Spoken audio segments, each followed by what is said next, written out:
የለም የሰው ፈተና ነውና ትላለች ሄርሜላ። በጠዋቱ ይህንን ምልክት እንዳስተላለፈች እኔ ላዳምጣችሁ። አዳምጦኝ ላይክ፣ ሼር፣ ሰብስክራይብ እያደረጋችሁ ለብዙ ሰው ተደራሽ እንዲሆን አድርጉልኝ እላለሁኝ። በአክብሮትም ደግሞ እጠብቃለሁኝ። ሄርሜላ ለአብርሽ ይሁን ለማን ይሁን ትልቅ መልእክት አስተላልፋለች። እንዲህም ትላለች መጣፋ መስሎኝ ፈርቼ እንጂ ነፍሴ ትላለች። ለካ የጨነቀኝ ለካ ያስጨነቀኝ ለጥቅም ለራሴ ትላለች። ለዛውም ደግሞ እንደዚህ ትላለች።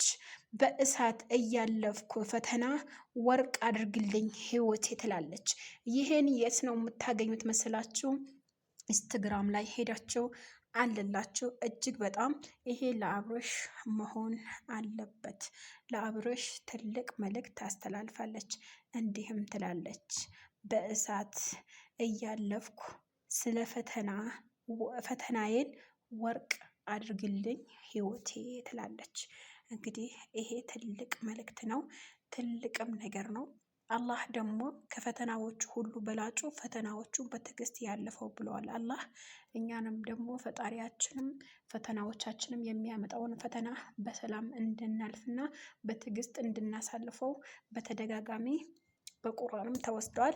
እልሙህም በሰው ህይወት ላይ ገብታችሁ ይሄንን የምትወስኑ እህቶች ተጠንቀቁ እያልኩኝ በዚሁ አጋጣሚ ልንገራችሁ ማለት ነው። ስለዛ የራሳችሁን ህይወት ኑሩ፣ የሰውን ህይወት አትኑሩ። አትፍረጂ ይፈረድብሻል የሚባል ነገር አለ። ብዙዎቻችሁ በሄርሜላ የፈረዳችሁ የሰው ባል የነጠቅሽው እንኳን ልጁ ወረደብሽ፣ እንኳን ወደቅሽ፣ እንኳን ታመምሽ፣ እንኳን ምስተሽፋ ገባሽ የምትሉ እህቶቼ ወላሂ ነው የምላችሁ ነገ እናንተ ላይ እንዳይደርስ ምንም አይነት ዋስትና የላችሁም። ስለዛ በሰው ህይወት ላይ ገብታችሁ በሰው ህይወት ላይ የምትወስኑ እህቶች እና ደግሞ ነገ በእኔ ላይ አይደርስም ብላችሁ በራሳችሁ ላይ የተማመናችሁ ሴቶች እርግጠኛ ነኝ የሰውን ህይወት ላይ የምትወስኑት የዘራችሁት። እኔ ሁሌ የምለው ነገር አንድ ቃል አለኝ፣ አንድ ሰው የዘራውን ነው የሚያጭደው ማለት ነው።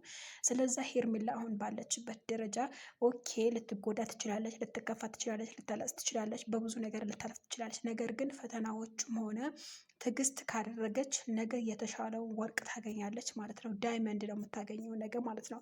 ኦኬ አሁን አብርሃም ያለበት ሁኔታ፣ ሄርሜላ ያለችበት ነገር ሁኔታ በጣም ከባድ ሊሆን ይችላል። በጣም እሳት ውስጥ ሊሆን ይችላል። በጣም አደጋ ውስጥ ሊሆን ይችላል። በጣም ብዙ ነገሮች አሉ። ነገር ግን ያ ትዕግስት አድርገው ያለፉት ለታ ዳይመንድ ነው የሚሆኑት ሁለታቸውም ማለት ነው። ስለዛ ለጊዜው ብትከፋ ለጊዜው ብታለቅስ እች ልጅ ነገ የተሻለ ህይወት ይገጥማታል ማለት ነው። ውዶችዬ ይሄ ትልቅ መልእክት አለው። ይሄን ቪዲዮ ላይክ፣ ሼር፣ ሰብስክራይብ አድርጋችሁ ለብዙ ሰው ተደራሽነት እንደምታደርጉልኝ አልጠራጠርም። የኔ ፋሚሊዎች፣ የኔ ፍቅሮች፣ የኔ ውዶች አንድ ጊዜ በራሴ ቢደርስብኝስ ብዬ አስባለሁ እና በራሴ ከደረሰብኝስ በራሴ ቢደርስብኝስ የሚለው ነገር እጅግ በጣም ከባድ ነው በነገራችን ላይ እና እኔ እንጃ ይሄ ማለት አልችልም። በነገራችን ላይ ለምን መስላችሁ? አንዳንድ ጊዜ እኛ ራሳችን የማናደርገውን ነገር ሰዎችን እንዲያደርጉልን አትፍቀዱ። እና ደግሞ ሄርሜላ የሰው ባል አልነጠቀችም። የራሷን የህይወቷን ምርጫ ነው። አብርሃም ሩታን ፈታት። ከአብርሃም ሲፈታት ወደ ሄርሜላ ሄዳ ማለት ሩታ ከፈታት በኋላ ነው እንጂ ሄዳ የሰው ባል አልነጠቀችም ማለት ነው። አንዳንድ ሰዎች ተው እረፉ፣ የራሳችሁን ህይወት ኑሩ። ነገ የራሳችሁ ህይወት ላይ እንዳይደርስ ምንም አይነት ዋስትና የላችሁም።